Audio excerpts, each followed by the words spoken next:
Welcome, the anointed ones. Immortality isn't a gift. It's a consequence of surviving what was meant to destroy you. Here's a fact. The enemy never picks a fight with the irrelevant. If you've been under attack, congratulations. You're on the radar for a reason. But here's the kicker. They forgot one crucial detail. You're not just chosen. You're immortal. Yep. While they were busy sharpening their knives and plotting your downfall, they overlooked that tiny, inconvenient truth. Oops, awkward for them, right? The devil's greatest trick has always been deception. Convince the world that you're fragile, cornered, and ready to break. Then sit back and watch them launch an attack. What they don't realize is that every ambush is just fuel for your rise. And here's where it gets fun. There's nothing more chaotic than a chosen one who refuses to die. Buckle up. This gets legendary. Number 1. The trick is psychological, not physical. The greatest trick isn't the attack itself, it's the psychological warfare that comes with it. The devil doesn't just send chaos your way, he messes with your perception of it.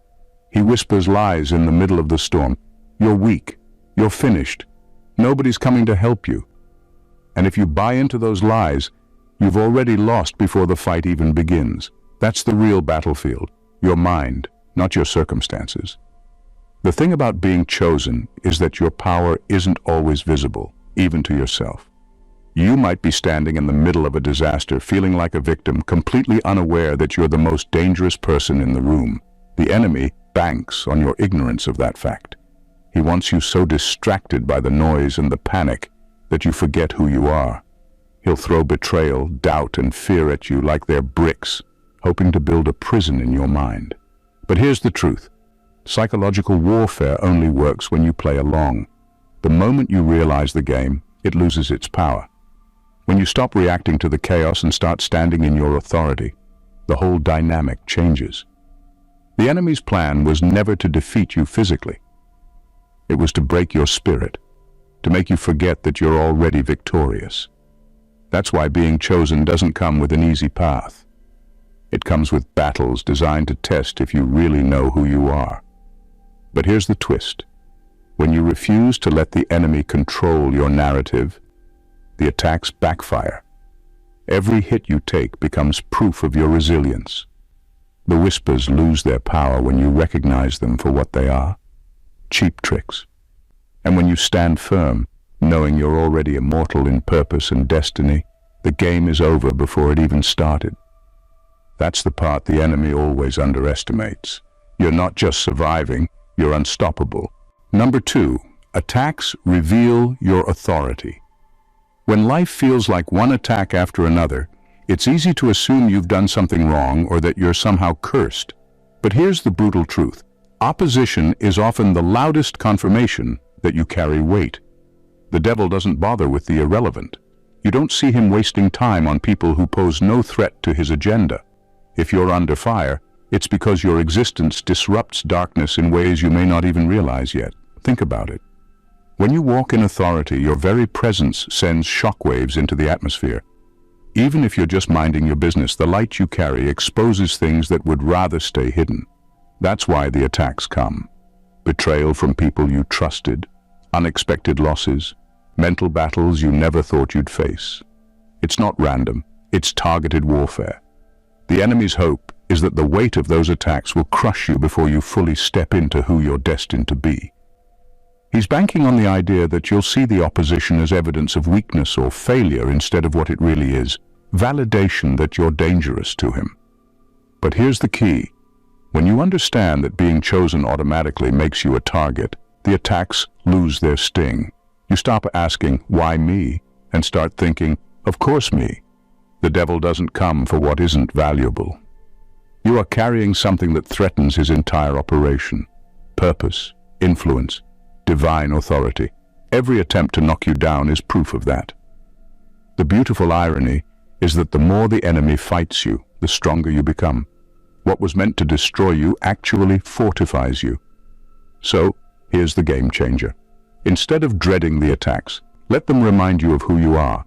If you're catching fire, it's because you're carrying something flammable, something powerful. And the enemy knows it. Time you did too. Number 3. Immortality isn't physical longevity, it's influence. When people hear the word immortal, they tend to think of living forever, dodging wrinkles, or never seeing the grave. But that's not the kind of immortality we're talking about.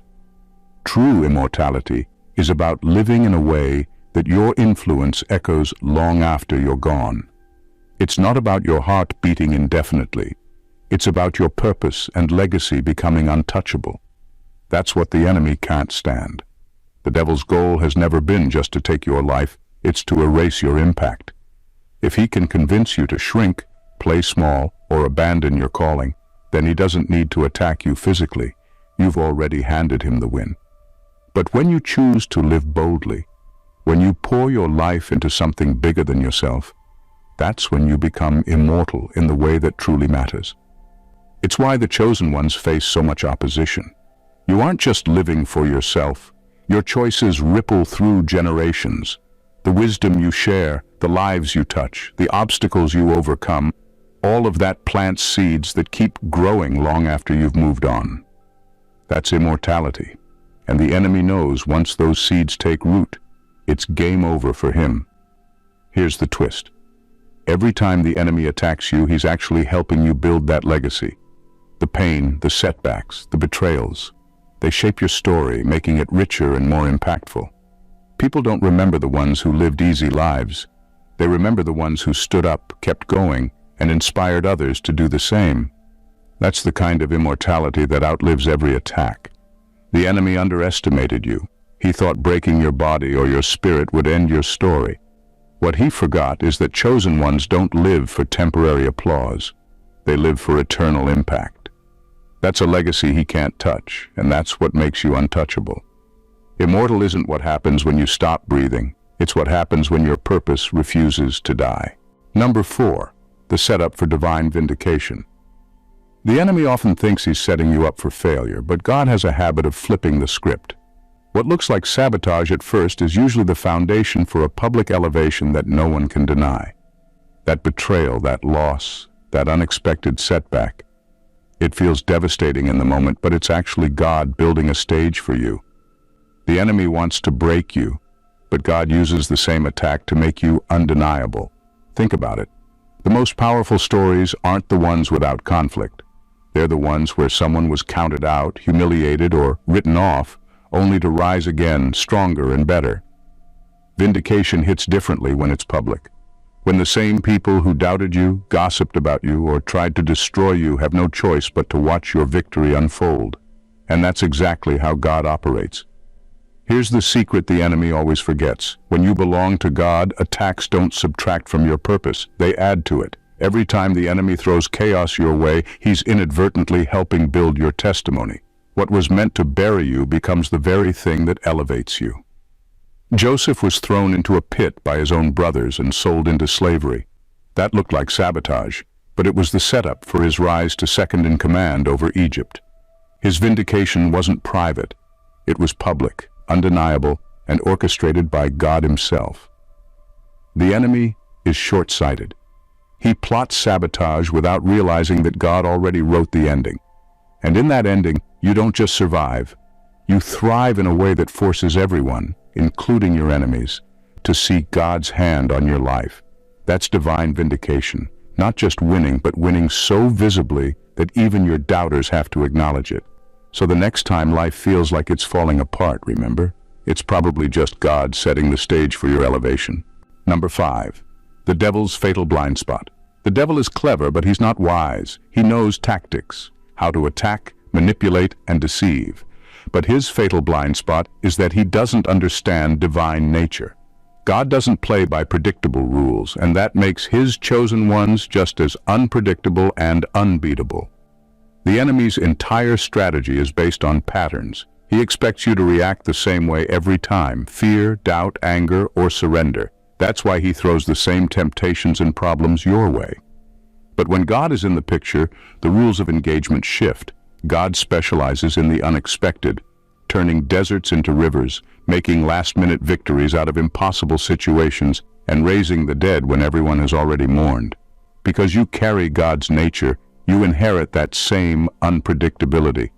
The enemy might think he's got you figured out, but God will always lead you in ways that break the enemy's playbook. He expects you to crumble under pressure, but instead you worship louder. He anticipates your defeat, but God turns your setback into a comeback that even your enemies didn't see coming.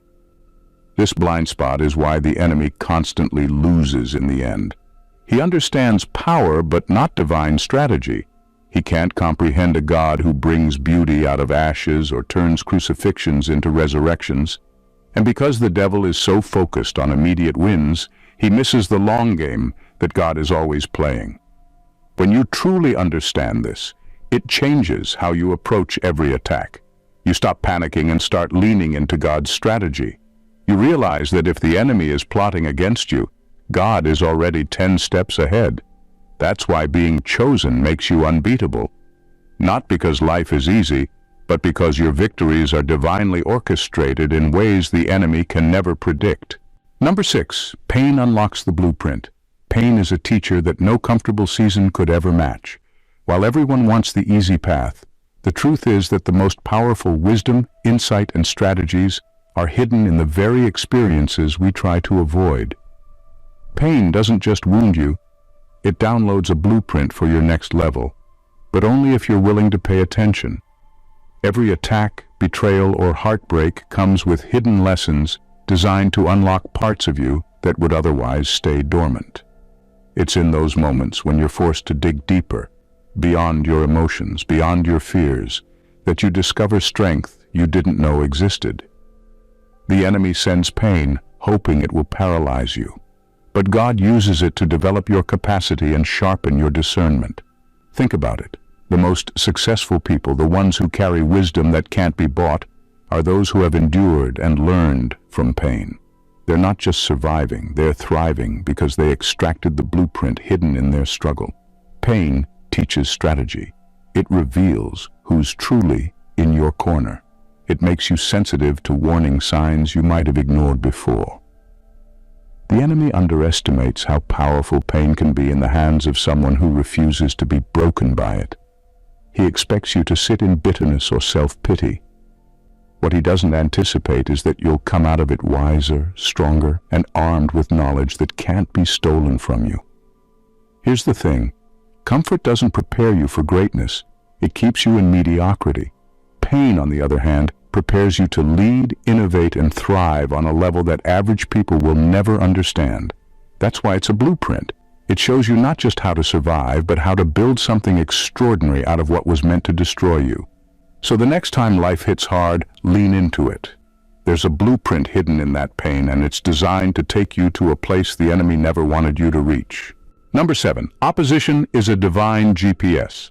Opposition isn't a sign that you're off track. It's often the clearest confirmation that you're exactly where you're supposed to be. When darkness focuses on you, it's because you're moving in the right direction, and that terrifies the enemy. Attacks aren't random. They're strategic attempts to divert you from your destiny. Think about it. Have you ever noticed that things get messier the closer you are to a breakthrough? Relationships suddenly fall apart. Unexpected setbacks hit, and doubts creep in out of nowhere. That's not by accident. The enemy sees what's ahead. He knows you're on the brink of something major, and his only option is to throw chaos in your path to make you turn back. But here's the twist. Opposition is actually a divine GPS. If the enemy is coming at you hard, it's a neon sign that you're on the right road. No one wastes time attacking a destination that leads nowhere. He's only concerned with paths that lead to influence, purpose, and impact. The more resistance you face, the more certain you can be that you're headed towards something big. The problem is that most people misread opposition. They see it as a stop sign when it's really just a marker saying, "Keep going, you're close." The enemy hopes you'll misinterpret the attack as a signal to give up. But once you recognize opposition for what it is, confirmation of your purpose, it loses its power to intimidate you. God often allows these challenges not to harm you, but to sharpen you, strengthen your resolve, and clarify your direction. Just like a GPS reroutes you when you're off track, opposition pushes you to lean into God's guidance and stay the course. So instead of asking, "Why is this happening?" ask, "What breakthrough is this resistance trying to block?" Because if the enemy is this desperate to stop you, it only means one thing. You're right where you need to be. Keep moving. Number 8. The chosen carry rebellious DNA against darkness. When you are chosen, your very existence is a defiant act against darkness. It's not because you're perfect or flawless, but because you refuse to conform to spiritual oppression. The systems of darkness thrive on compliance. They need people to stay silent, passive, and afraid. But chosen ones, they're wired differently. Even when they don't fully understand their calling, there's something in their spirit that just won't bow. That rebellious DNA against darkness is the reason you're attacked. Your presence alone disrupts the status quo. Where there's fear, you bring courage. Where there's deception, you speak truth. Where there's hopelessness, you shine with relentless purpose. And darkness hates that. The enemy's agenda is to maintain control, and the chosen ones are a constant rebellion against that control. This rebellion isn't always loud or dramatic. Sometimes it's as simple as refusing to give up when life knocks you down. It's choosing joy when bitterness would be easier. It's loving people when resentment seems justified. Every act of faith, hope, and love is a slap in the face to the enemy. The attacks you face aren't because you're weak or insignificant. It's because you're dangerous, and the enemy is terrified of what happens when you fully step into your authority. He knows that if you ever realize just how powerful your defiance is, his hold on the people around you will crumble. The beautiful irony is that the very attacks meant to silence you only make you louder in the spirit. Every time darkness comes for you and you refuse to break, your rebellion becomes stronger. So wear your defiance like a badge of honor. You're not a victim. You're a revolutionary against spiritual oppression, and the enemy can't handle that kind of power. Number 9.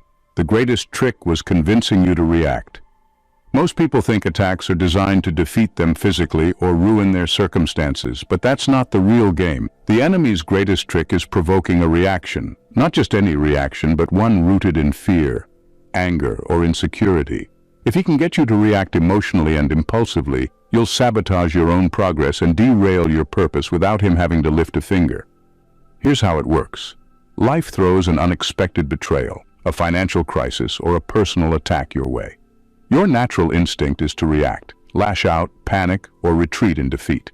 That's exactly what the enemy is hoping for, because those reactions create chaos.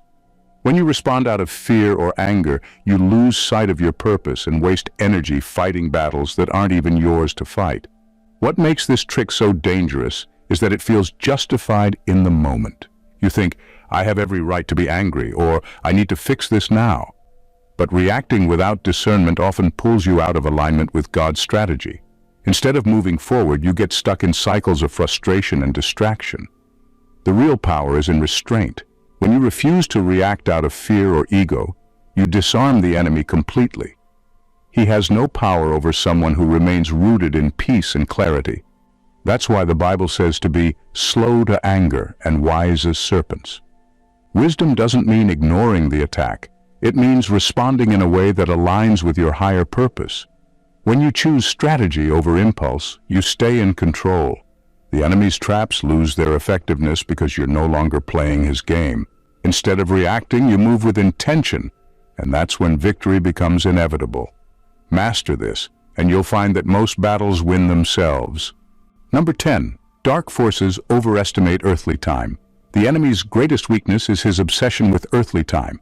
He plays for short-term wins, immediate destruction, quick chaos, and instant gratification. He's so focused on the now that he forgets one crucial truth. The chosen ones play for eternity. That's why his plans always self-destruct in the long run. Dark forces operate on the urgency of the moment. They want you panicking, rushing, and making impulsive decisions because they know that haste breeds mistakes. If they can get you so focused on surviving today, you won't think about the bigger picture or tap into your eternal perspective. But God operates outside of time, and as his chosen ones, so do you. When you understand that you're an eternal being, the enemy's timeline loses its power over you. A delay doesn't break you, it strengthens your patience. A setback isn't a failure, it's just part of the process. You stop measuring success by immediate results and start trusting that divine timing is always working in your favor. The devil forgets that immortals don't play by earthly rules. He might win a skirmish here and there, but he can never win the war because your purpose is designed for the long game. Even when it looks like he's won, when the job falls through, the relationship ends, or the door closes, God is still playing his hand, and his moves are always final. That's why chosen ones are unbeatable. You can't rush or corner someone who understands that time is on their side. Every loss is temporary, every delay is strategic, and every attack is just a setup for a greater victory. Dark forces might win in the moment, but they will always lose in the long run. Immortality means you're never out of the game.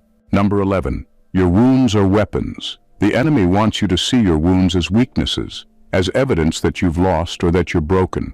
But here's the truth. Every scar you carry is a weapon, sharpened by experience and strengthened by survival. Your wounds aren't setbacks, they're your arsenal. Think about it. The betrayal that broke your heart taught you discernment. The loss that nearly destroyed you made you resilient.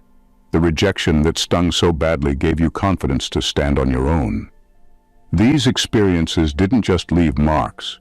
They armed you with wisdom, courage, and a depth of understanding that can't be bought or taught. That's why the enemy regrets every attack that didn't kill you. He thought the wounds would silence you, but instead, they turned you into a force to be reckoned with. Your scars become a testament to your survival and a warning to the darkness. You tried, but I'm still here. The power of your wounds isn't just in what they taught you, it's in how they inspire others. When people see your scars and hear your story, they realize they can survive too. Your wounds become a lifeline for those still in the fight. That's why the enemy wants you to hide them, to be ashamed of your past, and to downplay your battles. But when you wear your scars with honor, they become weapons that dismantle shame and fear. The key is perspective. When you stop seeing your wounds as liabilities and start recognizing them as tools for victory, everything changes. What was meant to break you becomes the very thing that propels you forward. Your wounds are proof that you're not just a survivor. You're a warrior armed with an arsenal the enemy never wanted you to have, and that makes you unstoppable. Number 12. Silence isn't submission, it's strategic. Silence is one of the most misunderstood forms of power. In a world where everyone is quick to react, defend, and prove their point, remaining silent can look like weakness or submission. But for the chosen ones, silence is often a strategic move that disarms the enemy and allows divine justice to take center stage. The enemy thrives on chaos and conflict. His goal is to provoke you into saying or doing something that undermines your own integrity or distracts you from your purpose. When you react impulsively, you hand him ammunition. But when you choose silence, you take control of the narrative. Silence isn't passivity, it's a declaration that you trust God to fight for you, and divine justice speaks louder than any argument you could ever make. Choosing silence doesn't mean you ignore injustice or become a doormat.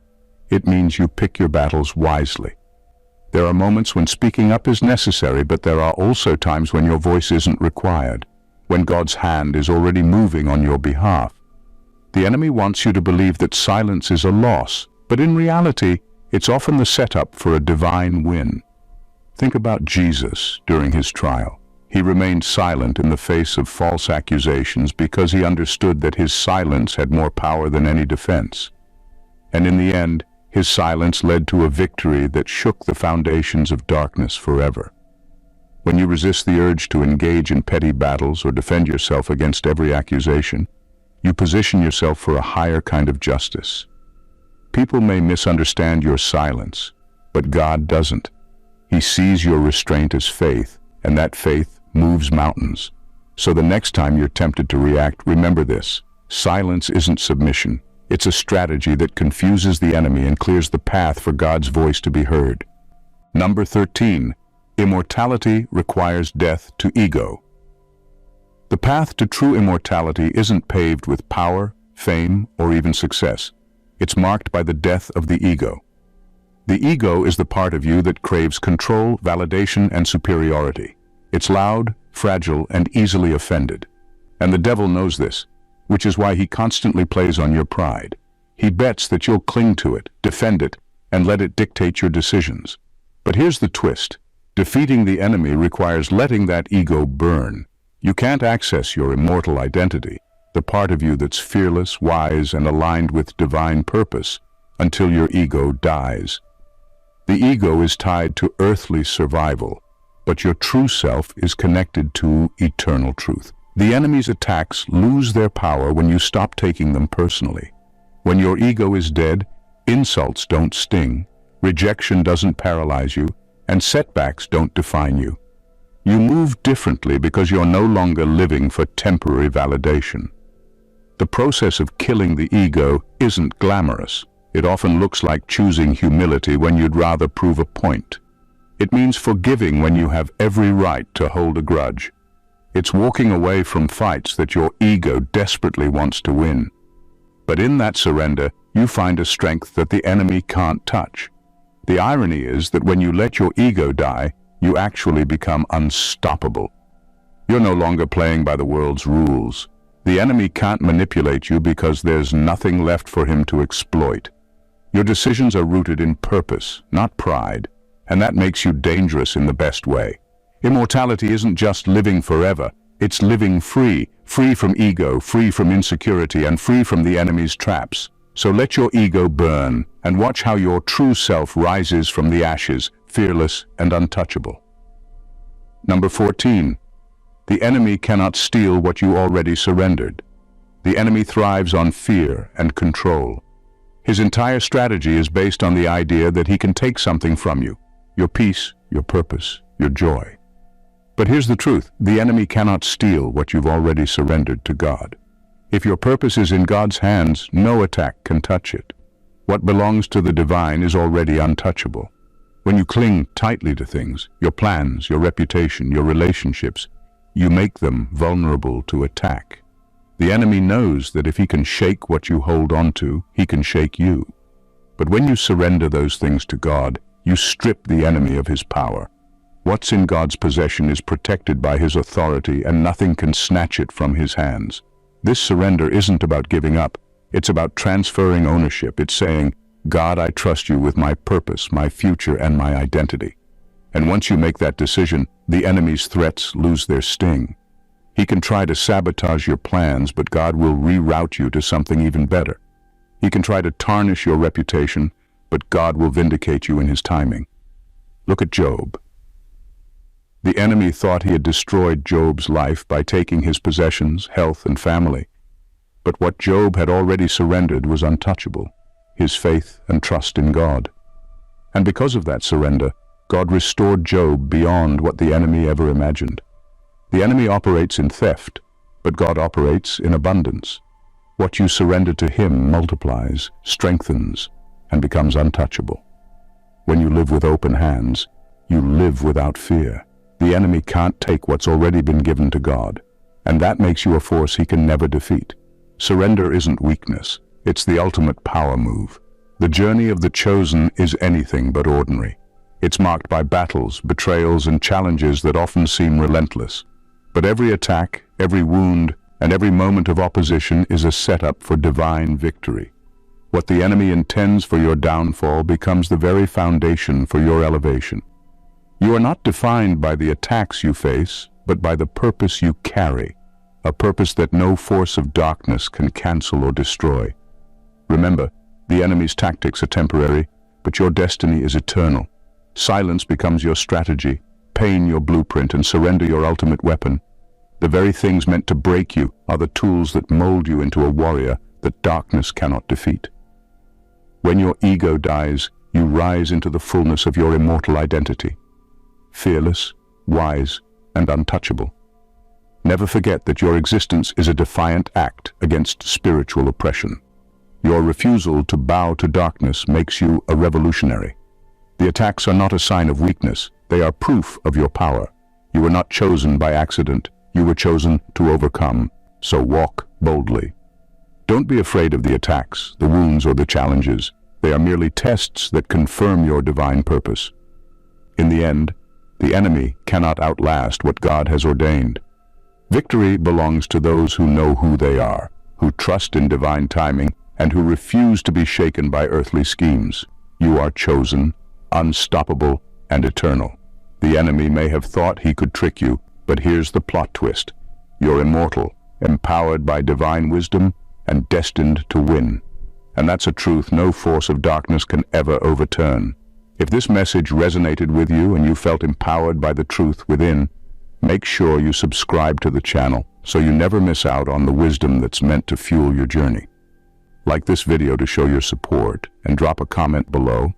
I'd love to hear your thoughts and how this message has impacted you. Don't forget to share it with anyone who needs a reminder of their power, purpose, and divine potential.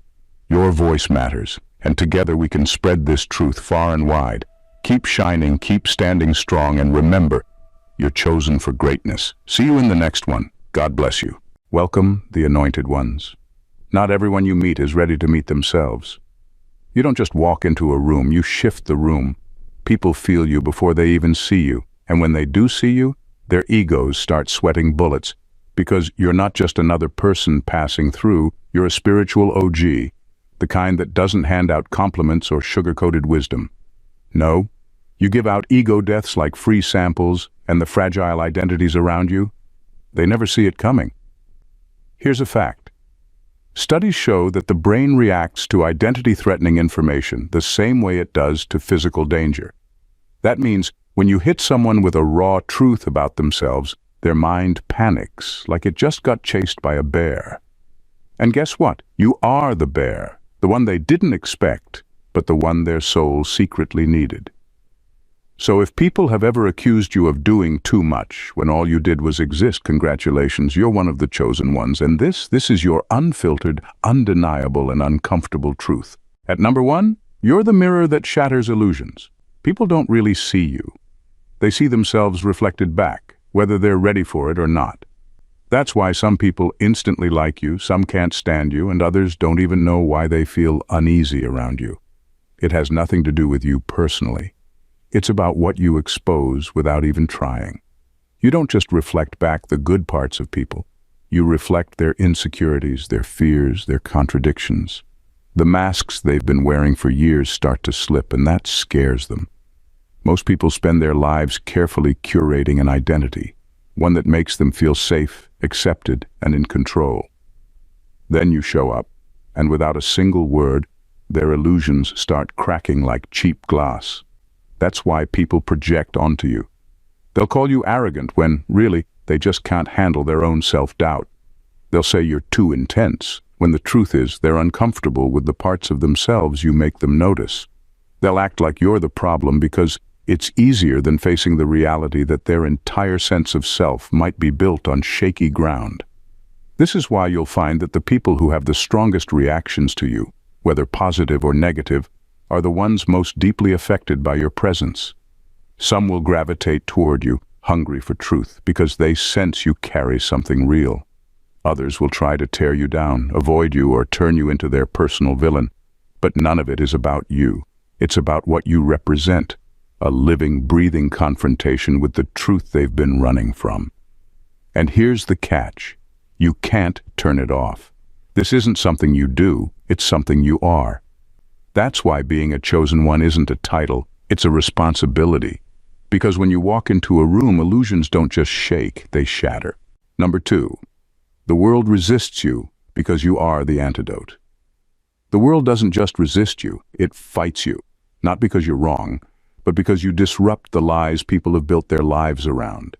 You are the antidote to illusion, the cure people don't want, but desperately need. And like any medicine, you taste bitter to those who are addicted to comfort. Most people aren't looking for truth, they're looking for reassurance.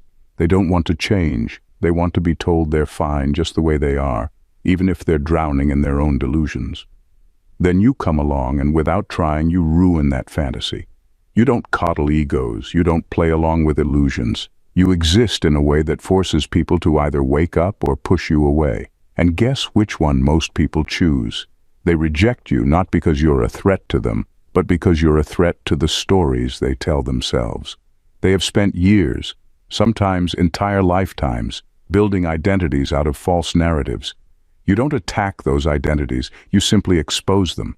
And that's enough to make people act like you're their enemy. They'll call you difficult, unrelatable, maybe even dangerous. Not because you are, but because the thought of letting go of their illusions feels like death. And in a way it is, the death of the false self.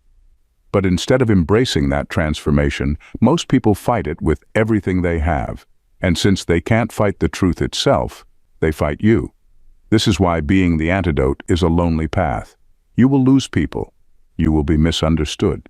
You will be the villain in stories that were never yours to begin with. But understand this, resistance is proof of impact. If the world didn't push back, it would mean you weren't shaking anything. And if you weren't shaking anything, you wouldn't be doing what you were meant to do. Number 3, your presence forces a spiritual autopsy. When people meet you, something shifts inside them. They may not realize it at first, but their subconscious does. It starts dissecting itself, pulling apart beliefs, behaviors, and patterns they thought were set in stone. This isn't just a casual self-reflection, it's a full-blown spiritual autopsy. And like any autopsy, it's uncomfortable, invasive, and impossible to undo once it begins. You don't have to say much. You don't have to force anything. Your energy alone triggers something deep in people, something they weren't ready to face. It's like their soul suddenly turns on a bright, unforgiving light, and all the things they've been avoiding come into focus, the lies they tell themselves, the roles they play, the fears they refuse to acknowledge.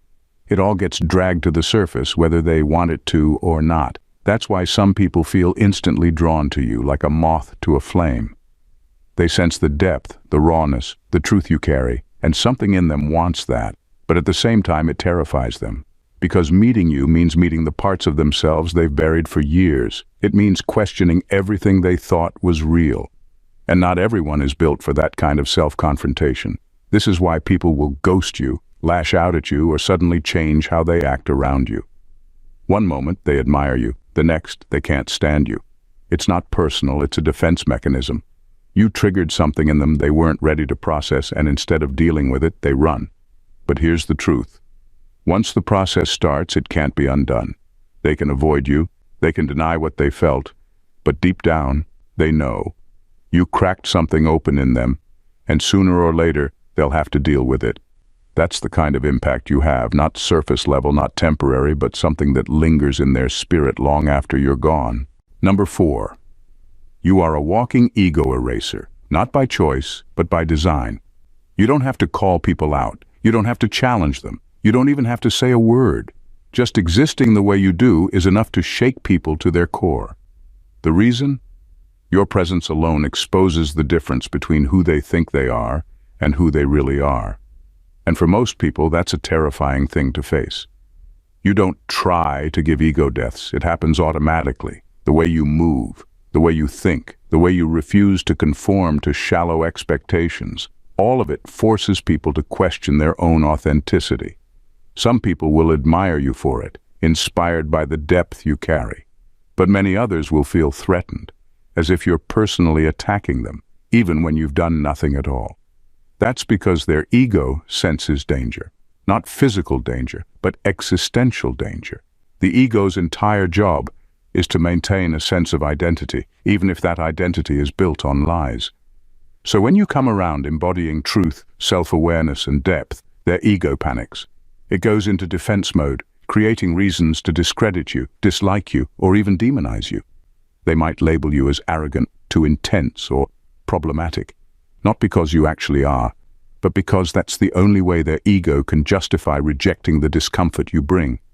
This is why you'll notice some people act strangely around you. They'll get defensive over things you never said. They'll pick fights over things that don't matter. They'll avoid eye contact or change the subject when conversations go too deep. It's not that they dislike you. They dislike what your presence forces them to confront within themselves. The truth is, you were never meant to fit in. You weren't designed to stroke egos or make people feel comfortable in their illusions. You were built to challenge, to awaken, to strip away the false layers people hide behind. And whether they love you for it or hate you for it, one thing is certain: they'll never forget you. Number 5. The closer they are to the edge, the harder they fight you. The people who resist you the most are often the ones closest to their awakening. They don't realize it, but something in them already senses the shift happening. Their ego, however, isn't ready to let go. And like any cornered animal, it lashes out, trying to protect itself from what feels like an existential threat. The irony is that these people aren't actually rejecting you. They're rejecting the transformation that your presence represents. They're standing at the edge of something vast, something deeper than they've ever known, and instead of taking that step, they cling to what's familiar. Even if that familiarity is built on lies, it still feels safer than the unknown. This is why people on the brink of real self-discovery often react with anger, defensiveness, or outright hostility. It's not because they don't want truth, it's because they're terrified of what happens once they embrace it. The ego has spent years, sometimes decades, creating a sense of identity. When you show up and unintentionally challenge that identity, their mind interprets it as a threat to their very existence. They will argue with you, twist your words, and convince themselves that you're the problem. Not because they actually believe it, but because the alternative, facing their own reflection, is too overwhelming. You'll notice that they keep engaging with you, even when they claim to dislike you. That's because something in them is drawn to what you represent, even as their ego fights against it. It's a delicate battle, and most people don't even realize they're in it. But you can see it happening in real time. The struggle between their soul, which craves truth, and their ego, which fears it. And the closer they get to breaking free, the more viciously they resist. But here's the thing, resistance doesn't last forever. Some will keep fighting, but others, when the moment is right, will finally let go. And when they do, they'll remember you as the one who pushed them toward that freedom, even if they fought you every step of the way. Number 6, you will be hated for the healing you bring. People don't hate you. They hate what you make them realize about themselves. They hate the way your presence exposes their insecurities, their contradictions, and the parts of themselves they've been avoiding. They hate that, around you, they can't pretend to be something they're not. Healing isn't always a peaceful, beautiful process. Sometimes it feels like war. It feels like loss, like grief, like everything falling apart. And when people aren't ready for that kind of change, they lash out at the person who triggered it. That person is you. You might have noticed how people initially admire you, drawn to your wisdom, your clarity, and your depth. But the moment you challenge their illusions, whether intentionally or not, the admiration turns into resentment. They go from seeking your presence to avoiding you, from praising your insight to dismissing you as too much. It happens because real healing demands real change. And most people aren't willing to give up their comfortable illusions. You don't heal people by telling them what they want to hear. You heal them by forcing them to see what they've been running from. And that makes you dangerous in the eyes of those who would rather stay asleep. They will misunderstand you, villainize you, and blame you for the discomfort they feel. But deep down, a part of them knows the truth. You weren't the enemy. You were the medicine they never asked for, but desperately needed. The hardest part is knowing that you can't control their reaction. Some will eventually thank you. Others will resent you forever. But either way, the impact remains. You were the moment their soul woke up, even if their ego refuses to accept it. And that's a burden only the strongest can carry. Number 7, you kill false identities, and they mourn them like lost loved ones. Most people don't just have an identity, they're attached to it. It's not just a role they play. It's their entire sense of self. When you come along and disrupt that, it's not just an adjustment for them. It feels like a death. You might have seen it happen. Someone comes into contact with you, and at first they're fascinated. They feel drawn to your energy, your authenticity, your depth. But then something shifts. They start realizing that the version of themselves they've been presenting to the world isn't as solid as they thought. They begin questioning the beliefs, habits, and narratives they've lived by, and suddenly being around you feels painful. That pain isn't about you, it's about what they're losing. Because when you strip away false identities, people experience it as grief. The ego mourns the illusion it spent years creating. They might deny it, fight it, or try to cling to their old ways, but deep down, they know something has changed. And that's terrifying. Some people will embrace the transformation and grow from it. Others will react like someone who just lost a loved one, angry, bitter, in denial. They will blame you, distance themselves, and act as if you took something from them. But the truth is, you didn't take anything. You simply revealed what was never real to begin with. Not everyone is ready for that kind of awakening. Some people would rather mourn a false identity than embrace an uncertain future. But no matter how they react, one thing is certain. Once they've met you, they can never go back to who they were before. And whether they love you for it or hate you for it, they will never forget the role you played in their transformation. Number 8. You speak the language of the soul, but most only understand the noise of the ego. There's a reason why people misunderstand you, twist your words, or act like you're speaking a foreign language when you're just telling the truth. It's because you're communicating from a place they haven't reached yet. You're speaking the language of the soul, truth, awareness, and self-discovery. But most people, they only hear through the filter of their ego, and the ego distorts everything. You could say something profound, something that has the power to change a person's entire life. But if they're still operating from their ego, they won't hear it as wisdom. They'll hear it as an attack. They'll take it personally.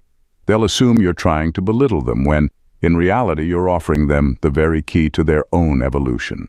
But to accept that key, they'd have to admit that their ego isn't in control. And for most people, that's too terrifying to face. This is why so many great teachers, leaders, and visionaries throughout history have been rejected by their own generation. It's not that their message wasn't valuable, it's that the people they were speaking to weren't ready to receive it. And if you carry that same energy, that same truth, you'll find that many people around you react the same way. They'll dismiss you, mock you, or act like you're the one who's lost. Not because you are, but because accepting your truth would require them to unlearn everything they thought they knew. Real listening isn't just about hearing words. It's about being willing to change because of them. And that's where most people get stuck. Their ego fights against anything that threatens its identity, so instead of absorbing your wisdom, they reject it outright. But deep down, a part of them knows you're right. That's why your words linger in their minds, resurfacing long after they've dismissed you. The soul understands, even when the ego refuses to listen. Number 9. The more powerful you are, the more loneliness becomes your shadow. When you carry the kind of energy that transforms people, you'll notice something. The stronger you become, the fewer people can handle being around you. It's not personal, it's just the reality of power. Real power doesn't just attract, it intimidates, and when people feel intimidated, they either stay away or try to bring you down. Most people crave comfort, and powerful energy is anything but comfortable. It forces people to look at themselves, to question what they thought was true, to step outside their carefully built illusions. That's why, as you grow, your circle gets smaller. The more you embrace your power, the more people will distance themselves. Not because you've changed in a bad way, but because they can't handle the fire you carry. Loneliness becomes your shadow, because the higher you rise, the fewer people can meet you there. It's not that you want to be alone. It's that most people would rather stay in their safe little worlds than walk with you into the unknown. They'll admire you from a distance, they'll take inspiration from you, but when it comes to standing beside you, that's where they hesitate. Because being close to you means being willing to change, and not everyone is ready for that. You'll notice that even the ones who claim to love you, support you, or respect you will still struggle to truly understand you. Your mind operates on a different frequency, and your soul moves in ways that don't fit into the normal, predictable patterns most people expect. And that kind of uniqueness is both a gift and a burden. But here's the truth. Loneliness isn't a sign of failure. It's proof that you are operating at a level most people haven't reached yet. And while the road may feel empty at times, the ones who can match your energy, the rare few who truly get it, will be worth more than 1,000 shallow connections. Number 10. The ones who fear you the most often secretly crave your energy. Some people will act like they can't stand you. They'll avoid you, talk down on you, or treat you like you're the problem. But if you pay close attention, you'll notice something strange. They never fully disappear. No matter how much they claim to dislike you, they keep circling back, drawn to you like a magnet they can't resist. That's because deep down, they crave what you have. Your energy, your depth, your authenticity. They might not admit it, not even to themselves, but their spirit recognizes something in you that they want. The problem is their ego can't handle that realization. So instead of accepting that they admire you, they cover it up with resistance, jealousy, or even outright hostility. You'll notice that the people who criticize you the most are often the ones watching you the closest. They study you, mimic you, even try to compete with you, because part of them wishes they could embody what you do so effortlessly. But since they're still trapped in their own ego, they can't just appreciate your presence. They have to fight it, as if acknowledging your power would somehow make them weaker. It's a strange dynamic, one that can be frustrating but also amusing once you recognize it for what it is. They don't hate you. They hate the fact that they see something in you they wish they had. They hate that their spirit resonates with you, even when their ego is screaming in protest. And here's the kicker. Many of these people will eventually come back around. They'll disguise it as growth or changing their mind. But in reality, they've just finally accepted what they knew all along. You weren't their enemy. You were their wake-up call. And even though they fought it, your energy never stopped pulling them toward the truth. Number 11. Your power is measured by the chaos you bring to complacency. If you don't shake foundations, you aren't really doing the work. Real power doesn't blend in. It disrupts, dismantles, and forces change. And if you're a chosen one, your very presence is enough to unsettle people who have built their lives around stagnation. Most people spend their time trying to create stability, even if that stability is built on lies. They follow routines, stick to familiar beliefs, and avoid anything that makes them question their reality. Then you show up, and suddenly things don't feel as stable anymore. Suddenly they start questioning things they never questioned before. Suddenly, their carefully constructed world doesn't seem so solid. This is why people will call you too much, or act like you're causing trouble when all you're doing is telling the truth. It's not that you're chaotic, it's that you bring truth into spaces that were built on falsehoods. And truth, by its very nature, destroys what isn't real. You aren't here to make people comfortable. You aren't here to maintain the status quo. You're here to shake things up, to break cycles, to tear down illusions that keep people trapped. And that means you will make people uncomfortable. You will be seen as disruptive. You will be met with resistance. But that's proof that you're doing what you were meant to do. If you walked into a room and nothing shifted, nothing changed, then you wouldn't be walking in your power. But if your presence alone causes people to rethink everything they thought was true, that's when you know you're fulfilling your purpose. Because real power isn't about being accepted, it's about being unavoidable. Number 12. You are both the storm and the shelter. You are destruction and protection in one. To those clinging to falsehoods, you are the storm, unforgiving, relentless, tearing down everything they've built their identity upon. To those seeking truth, you are the shelter, a source of wisdom, clarity, and refuge from the illusions of the world. The irony is that most people won't know which version of you they're meeting until it's too late. For those invested in illusions, your presence is a problem. You don't even have to try. Just existing as your true self is enough to challenge everything they believe in. They will resist you, label you as difficult, and treat you as if you are the source of their chaos. But you're not the cause. You're just revealing the instability that was always there. Their world was never solid to begin with, and when you show up, the cracks become impossible to ignore. But for those who are ready, those who have been searching for something real, you are the opposite. You are the eye of the storm, the place where truth seekers find peace amid their own inner turmoil. Around you, they feel safe to break down, to question, to rebuild. You don't hand them answers, but you give them the space to discover their own. This duality confuses people. Some will experience both sides of you at different times. One day, they may see you as the force that shattered their illusions, and later they may realize that destruction was the very thing that set them free.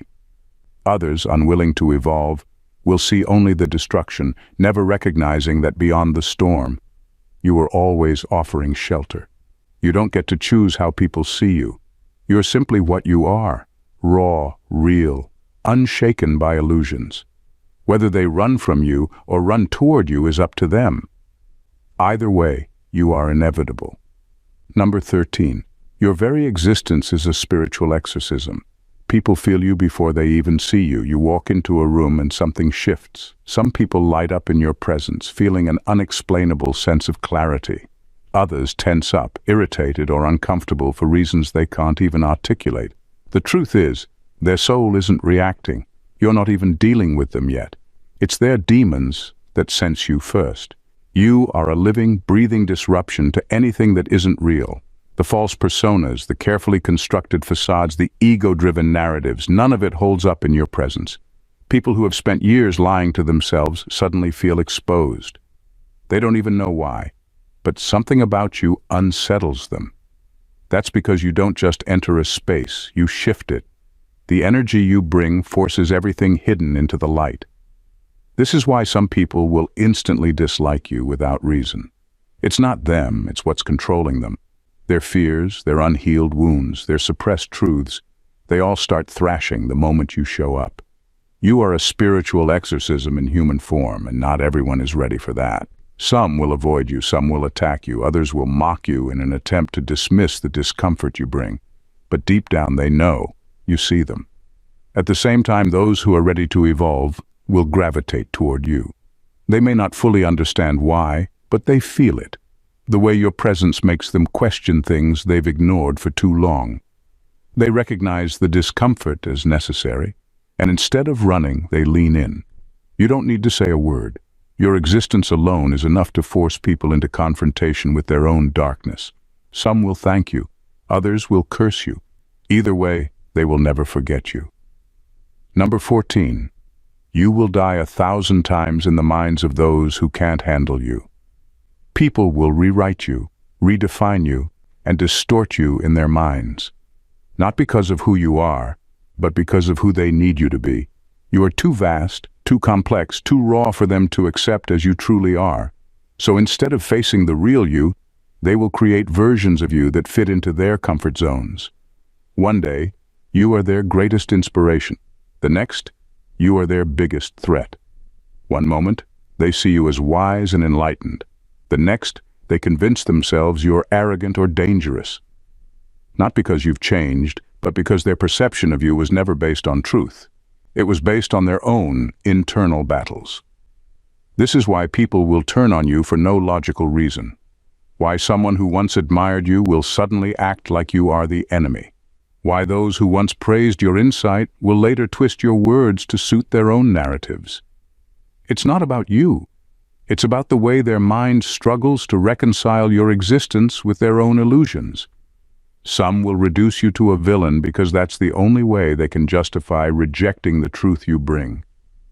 Others will downplay your impact, convincing themselves that you were never that important to begin with, because admitting otherwise would mean admitting you changed them. They will kill you in their minds, burying the version of you that forced them to confront their own contradictions.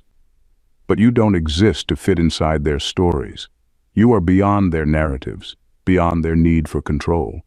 No matter how many times they rewrite you, the truth remains. You were never meant to be understood by everyone. Some will distort you, some will erase you. But those who truly see you, they will recognize you for what you are, undeniable, unforgettable, and beyond their ability to define. Conclusion. The weight of being unavoidable. To walk this path is to be both revered and resented, sought after and shunned, understood by few but felt by all. You do not move through the world unnoticed. Even in silence you disrupt. Even in stillness you transform. You are not here to be liked. You are not here to be comfortable. You are here to awaken. Your presence alone forces confrontation. You don't hand out ego deaths. They happen simply because you exist. You are the storm that dismantles illusions and the shelter for those brave enough to seek truth. You are the mirror that people either run from or stare into with trembling hands. You bring chaos to complacency, and in doing so, you leave people changed, whether they thank you for it or curse your name. But with great power comes the weight of loneliness. The further you walk, the fewer walk beside you. Not because you are unworthy of companionship, but because few have the strength to stand in your fire without flinching. You will be misunderstood, misrepresented, and even demonized by those who cannot reconcile your presence with their illusions. They will rewrite you in their minds 1,000 times, not because of who you are, but because of what you make them see. Yet despite all of this, you endure. Because your existence is not about validation, it is about impact. Whether they reject you or embrace you, one truth remains. You are unforgettable. You are undeniable. You are a force woven into the very fabric of transformation itself. And that is something no illusion, no ego, and no rewriting of your story can ever erase. If this message hit you in ways you weren't ready for, good. That means it was meant for you. Now don't just sit with it, act on it. Let's take this journey deeper, together. Hit that subscribe button because this is just the beginning. Like this video if it made you think. Comment your thoughts, whether you agree, disagree, or felt called out. I want to hear it. And if you know someone who needs this, someone who's on the edge of their awakening, share it with them. This isn't just content, this is a movement. Stay locked in. More truths are coming, and trust me, you don't want to miss what's next. Stay blessed.